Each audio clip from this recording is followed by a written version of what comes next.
Hi, I'm Krista Brown from Vassity Beat, and today we're at McRae's Harbor for the annual State of the Lake Address for an update and overview of the Michigan Blue Economy Initiative. Macomb County Executive Mark Heckel held the annual State of the Lake Address at McRae's Harbor as an opener to the Celebrate the Lake event. At the address, he gave an update of the Blue Economy Initiative as well as the achievements it has accomplished. Today is once again an opportunity. We do this once a year to kind of the annual event to highlight Lake St. Clair and the importance it has on all of our lives, not just people that are out here boating or happen to have, homes out here on the lakefront or even have a boat in a marina.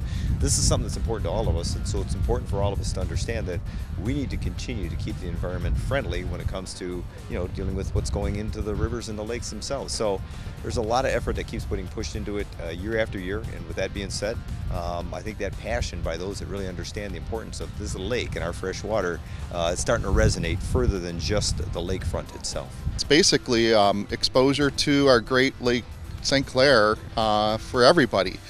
You don't need to have a boat. You can come and even check out boat rides and minnow races, food and vendors and nautical garage sales, so on and so forth.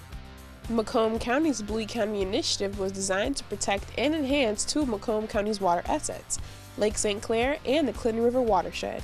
Its objectives are to increase public access and cultivate investment while maintaining high standards for environmental stewardship.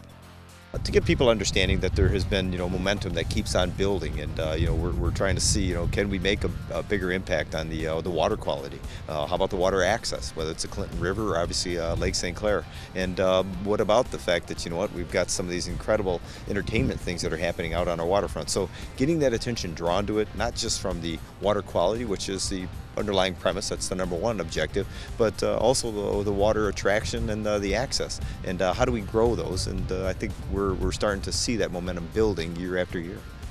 It's important for all of us to understand how important this lake is to our everyday lives. We live in an area that has an incredible advantage than anywhere else in the entire world. The fresh water that we have from our Great Lakes is something that needs to be treasured and valued, and every one of us needs to continue to try to figure out what do we do in our daily lives that has an impact on that negatively, and or what might help us in making it better than what it already is, and continue to do those things. So probably from my perspective, you have to touch it, feel it, see it to truly understand the importance of it.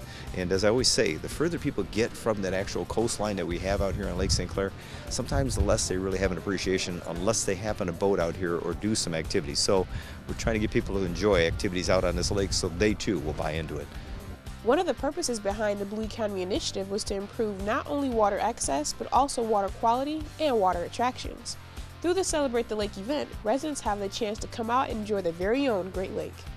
There's always going to be challenges, and again, you try to meet those challenges head on. When I think about where we're headed when it comes to water quality, I know the forceful advocates that are out here, and right now with Public Works, Candace Miller being engaged, there's two things we're trying to get the public to understand. It's to educate, but also to investigate. What are some of those problems or those issues? And once we investigate, we find out something's wrong. Maybe there's illegal discharging taking place, or sometimes the sewer separation isn't where it should be. Maybe some municipalities don't have the retentions that they should have. The answer to that question isn't, well, we don't have enough money to deal with this or fix it. That's going to be an unacceptable answer, because everybody understands the importance of water. It is probably the most important resource that we have, natural resource, and in particular in abundance around this area. So for me, the funding really isn't the issue. It's making sure that everybody is on board to help keep rowing in the right direction to enhance the water quality of Lake St. Clair, as well as the attraction opportunities out here and that access. At the address, Heckel highlighted several upcoming events such as the Sprint and Splash and Selfridges Open and Air House, which is celebrating Selfridges' 100-year anniversary. The Blue Economy Initiative has made significant strides this year in this prevention of waste into Lake St. Clair, improving Metro Park, and creating public interaction with our great resources. Get outside and enjoy our Great Lakes. For Vassity Beat, I'm Krista Bryant.